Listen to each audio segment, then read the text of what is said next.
Welcome back again guys. Magandang tanghali sa inyo. Meron tayong TMX 125 Alpha dito, no. So, ang problema nito, papalitan natin siya ng sisilipin natin yung kanyang clutch lining kasi kakapalit pa lang daw. Pero nag-slide pa rin. So, kung makikita nyo, din-rain ko na siya. So, ayan, bago pa lang yung mga gaskets niya. Sabi nung tropa, kakapalit pa lang daw niya. Hindi ko alam kung saan. Pero may slide pa rin. At saka wala daw hatak yung motor, kumbaga parang nalulunod. So sisilipin natin na tayo, i-tune up na rin natin. So kung nakikita nyo, din-rain ko ulit yung langis niya. Ayan, at pinapatuyo ko lang kasi medyo mainit pa yung kanyang makina. Kaya tatanggalin muna natin yung kanyang tambutso at yung putres niya. So doon tayo sa part na yung gagawa. Kaya nata-update ko na lang kayo mamaya kapag tatanggalin ko na ito. Medyo malamig na yung ating makina.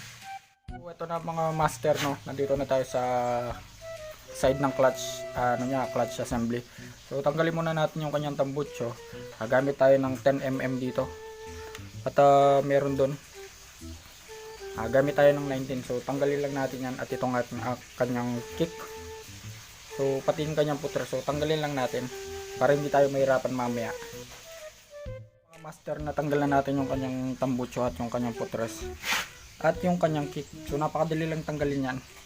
Gamit lang kayo ng dito 19mm para kung meron kayong crescent. So napakadali lang. At yung kick natin, so gamit lang kayo ng 12. At yung ating footrest, so 12 din. Napakadali lang yan. Then yung next natin tatanggalin is yung kanyang clutch cable para mahugot na natin yung kanyang crankcase. Dito nga pala, so meron ditong 11 na tornilyo kung di ako nagkakamali. Same size, 8mm din. Pero gamitin nyo dito yung socket para mas mabilis yung trabaho. At mahugot nyo na yung kanyang crankcase. At magkaka-access na tayo sa kanyang clutch assembly. So tanggalin ko lang to at yung kanyang mga tornilyo na yan, update ko na lang kayo. So ito na mga master, no, meron tayong problema. Tama nga yung hinala ng ating tropa na nag-slide yung ating clutch kasi nga tignan nyo naman. So humiwala yung isa, dapat pare-pares siya lang nandito kasi tignan nyo may space doon, fit na fit yan.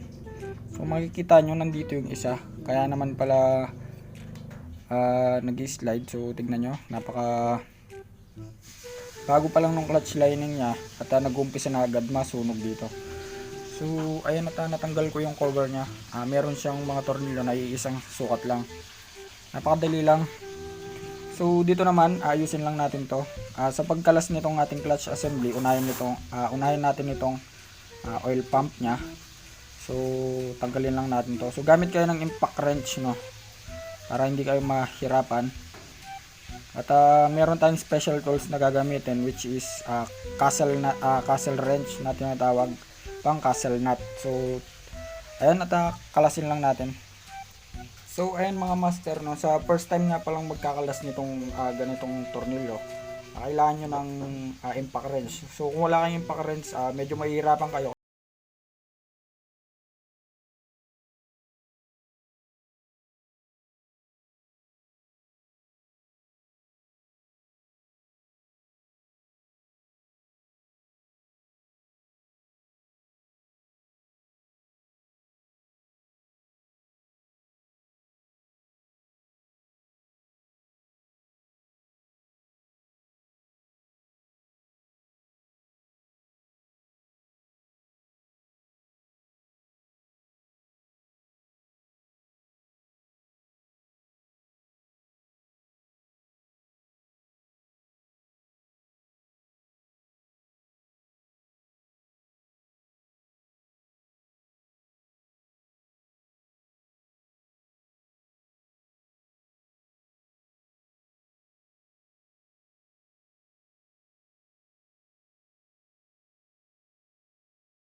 kick at yung kanyang footrest. So ayun at naayos na rin natin yung kanyang clutch at settings ng kanyang mga lining at blade. So ayun at hanggang dito na lang yung ating video. So sana may nagustuhan kayo at kung may natutunan kayo, so please like, share and subscribe.